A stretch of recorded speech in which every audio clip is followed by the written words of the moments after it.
मध्य प्रदेश में पुलिस में इन दिनों कानून व्यवस्था को लेकर सवाल उठने लगे हैं।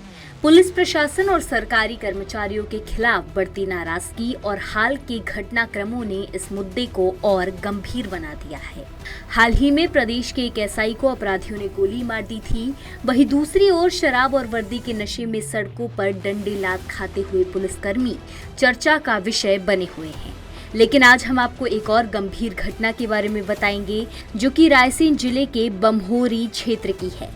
दरअसल यहाँ एक सनसनीखेज घटना सामने आई है और यहाँ वन रक्षक जितेंद्र लोधी पर जबरदस्त हमला किया गया। हमला ऐसा कि जितेंद्र के सर से लगातार खून बह रहा था और जितेंद्र को खून की उल्टियां भी हुई। घटना उस वक्त हुई जब वन रक्षक जंगल में अपनी ड्यूटी के बाद गांव पहुंचे। पूरा मामला खुद वन रक्षक की जुबानी सुन लीजिए कि कैसे उनके साथ मारपीट की गई। हाँ, ये जाला में सत्यापन का आवेदन दिया था, तो मैं पहले चारा का विकास देखने गया, फिर इसके बाद कोकवाड़ा गांव पहुंचा। उसके बाद मैंने इससे कहा, भैया तू यहाँ घर नहीं बनाएगा। ये कहला, भैया मैं तो खड़े पेट काट के और लकड़ी लेके आऊँगा। तो मैंने इससे कहा, मना किया, तो ये मुझसे झूम गया।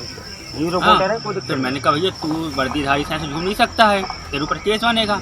तो उसके बाद लगा इसकी घरवाली आ गई। मैंने कहा, तेरी ना केस करवा FI कराने जा रहा हूँ। इतने में इसकी घरवाली आ गई और मेरे ऊपर लांछन लगा है। किसने हाथ पकड़ा, ये वो करा। इतने में डिप्टी साहब आ गए। डिप्टी साहब ने कहा, भैया हम लोगों को जान दो, उनके हाथ पैर जोड़े। उसके बाद भी ये नहीं लोग माने, तो मैं थोड़ा भाग के गया, तो इन्होंने ये बैठ में उखाड़ दी, मेरी वर्दी की ये छीन लिया।